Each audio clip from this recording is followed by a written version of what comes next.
नाज़रीन आदाब, मैं हूं अब्बास फजल और आप देख रहे हैं एमएमसी न्यूज़ इंडिया।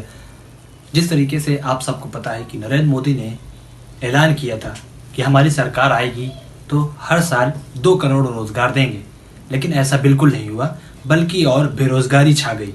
इस पर अब जब नरेंद्र मोदी ने अपने भाषण में 75,000 रोज़गार देने की बात कही है, इसको लेकर अब सवाल उठा रहे हैं।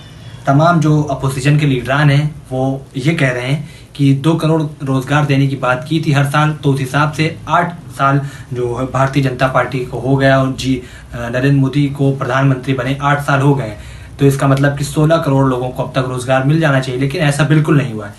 आम आदमी पार्टी के लीडर संजय सिंह ने भी इस पर सवाल उठाया है और कहा है कि आखिर इस तरीके की जुमलेबाजी कब तक चलेगी। आइए देखते हैं संजय सिंह ने अपना बयान जारी करके क्या कहा।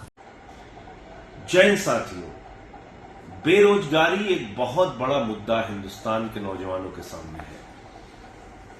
आपको याद होगा, देश के प्रधानमंत्री ने देश के नौजवानों से वादा किया था हर साल 2 करोड़ नौकरियां देने का, लेकिन इसकी सच्चाई देश की संसद में आदरणीय नरेंद्र मोदी जी की सरकार ने खुद उजागर किया।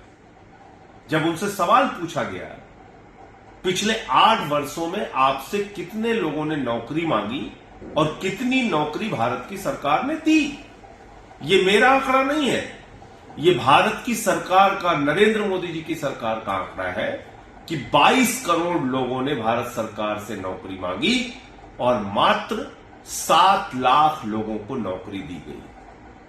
22 करोड़ लोगों ने पिछले 8 वर्षों में नौकरी मांगी और मात्र 7 लाख लोगों को नौकरी दी गई। यह है नरेंद्र मोदी जी के वादे की सच्चाई, यह है भारतीय जनता पार्टी के वादे की सच्चाई। और बीच में सीएमआई का एक आंकड़ा और आया था जिसमें यह कहा गया था कि हिंदुस्तान में 45 वर्षों में सबसे ज्यादा बेरोजगारी है और आज 75,000 नौकरियां देकर नरेंद्र मोदी जी चाह रहे हैं कि पूरा हिंदुस्तान उनकी पीठ थपथपाए।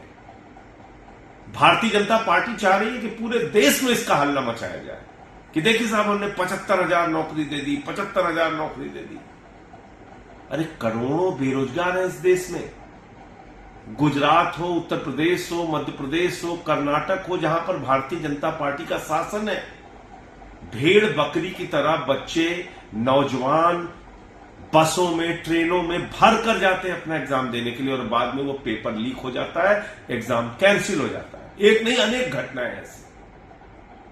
तो इसलिए ये 75,000 नौकरी देने की आज जो बात कही जा रही है और इस पे पूरे देश में हल्ला मचाया जा रहा है, मैं समझता हूं कि ये ऊंट के मुंह में जीरा है। तो देखा आपने कि किस तरीके से तमाम लीडरान जो है, नरेंद्र मोदी ने जिस तरीके से 75,000 रोजगार देने की बात की है उस पर मजाक उड़ा रहे हैं, उस पर सवाल उठा रहे हैं। बहरहाल अब देखना यह है कि आखिर भाजपा सरकार इसी तरीके की जुमलेबाजी आखिर कब तक करती रहती है। शुक्रिया।